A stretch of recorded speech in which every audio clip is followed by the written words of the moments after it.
बिहार विधानसभा चुनाव समेत कई राज्यों में होने वाले उपचुनावों के लिए चुनाव आयोग के एक निर्देश पर सियासी घमासान खड़ा हो गया है। चुनाव आयोग ने बुर्के वाली महिलाओं के पहचान के निर्देश दिए, जिसके तहत उनकी पहचान के लिए मतदान केंद्रों पर आंगनबाड़ी वर्कर्स की तैनाती की जाएगी। आंगनबाड़ी वर्कर्स की ओर से पुष्टि के बाद ही ऐसी महिलाओं को वोट देने की इजाजत दी जाएगी।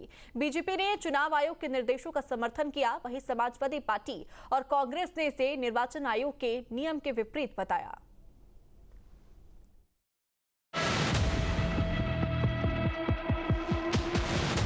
चुनाव आयोग ने बिहार में मतदान के दौरान बुर्का पहनी महिला मतदाताओं की पहचान सुनिश्चित करने के लिए दिशा निर्देश जारी किए, जिस पर राजनीतिक बहस छिड़ गई है।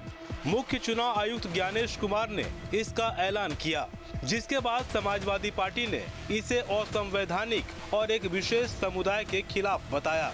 समाजवादी पार्टी की ओर से इस बारे में चुनाव आयोग को चिट्ठी लिखकर नए निर्देशों को वापस लेने की मांग की गई है। चिट्ठी में कहा गया है कि नियमों के विपरीत जाकर निर्देश जारी किए गए हैं। नए निर्देशों से ईसी की निष्पक्षता और पारदर्शिता पर सवाल उठते हैं।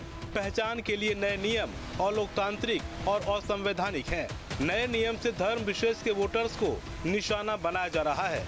चुनाव आयोग के निर्देश गलत, इसे वापस लिया जाना चाहिए। समाजवादी पार्टी ने आयोग के निर्देश को निर्वाचन आयोग के नियम के ही विपरीत बताया है। ये बहुत गलत फैसला है, अशोभनीय है, अमर्यादित है। और मुझे ये लगता है कि ये जो ब्यूरोक्रेसी है, इनके चैतन्य को क्या हो गया है। भगवान के लिए आपका जो ट्रेनिंग है उसका प्रयोग करिए, और जो इलेक्शन कमीशन की गाइडलाइन है, जो उसके अपने कॉन्स्टिट्यूशंस हैं, आप उसको फॉलो करिए, उसको लागू करिए। ज्ञानेश जी, इमीडिएट विड्रॉ करिए इसको आप। उधर दूसरी ओर कांग्रेस ने भी निर्वाचन आयोग के इस फैसले पर सवाल उठाए हैं। कांग्रेस ने चुनाव आयोग पर बुर्के को लेकर एक डर का वातावरण बनाने के आरोप लगाए और इसे एक वर्ग विशेष की वोटिंग को प्रभावित करने की साजिश का नाम दिया। पहचान के तमाम तरीके हैं। अभी चुनाव को 1.5 साल है, लेकिन एक हल्ला मचाकर एक भय का माहौल भाजपा बनाना चाहती है और चुनाव आयोग भाजपा के इशारे पर काम कर रहा है। ये हम सब ने वोट चोरी में भी देखा, और ये जो कानून लाने की कोशिश हो रही है, इसमें भी यही बात है। वो चाहते हैं कि वोट कम से कम निकले, एक विशेष समुदाय का वोट कम पड़े। उधर विपक्षी पार्टियों के विरोध पर बीजेपी ने पलटवार किया है। बीजेपी ने चुनाव आयोग के निर्देशों का समर्थन किया और समाजवादी पार्टी पर मजहबी तुष्टीकरण के लिए ऐसी मांग करने के आरोप लगाए। बीजेपी ने कहा कि चुनाव की पारदर्शिता और शुचिता के लिए हर मतदाता की पहचान सुनिश्चित होना जरूरी है। चुनाव की पारदर्शिता के लिए और वोटर्स की शुचिता के लिए यह आवश्यक है कि हर वोटर की, हर मतदाता की पहचान सुनिश्चित होनी चाहिए। अगर पर्दा नसी महिलाएं हैं, बुर्का नसी महिलाएं हैं, तो अगर उनका बुर्का या पर्दा हटा करके उनकी पहचान सुनिश्चित की जाए, तो इस बात में समाजवादी पार्टी को आपत्ति क्या है?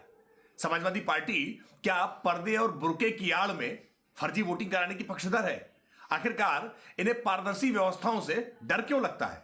मजहबी वोट बैंक के तुष्टीकरण के लिए फर्जीवाड़ा करना चाहते हैं। यानी एक तरफ विपक्षी पार्टियां हैं जो चुनाव आयोग पर अपने ही नियमों की अनदेखी के आरोप लगा रही हैं, तो दूसरी ओर बीजेपी इसे निष्पक्ष मतदान प्रक्रिया और पारदर्शी व्यवस्था के लिए जरूरी मान रही है और विपक्षी पार्टियों पर जनता का ध्यान भटकाने के आरोप लगा रही है।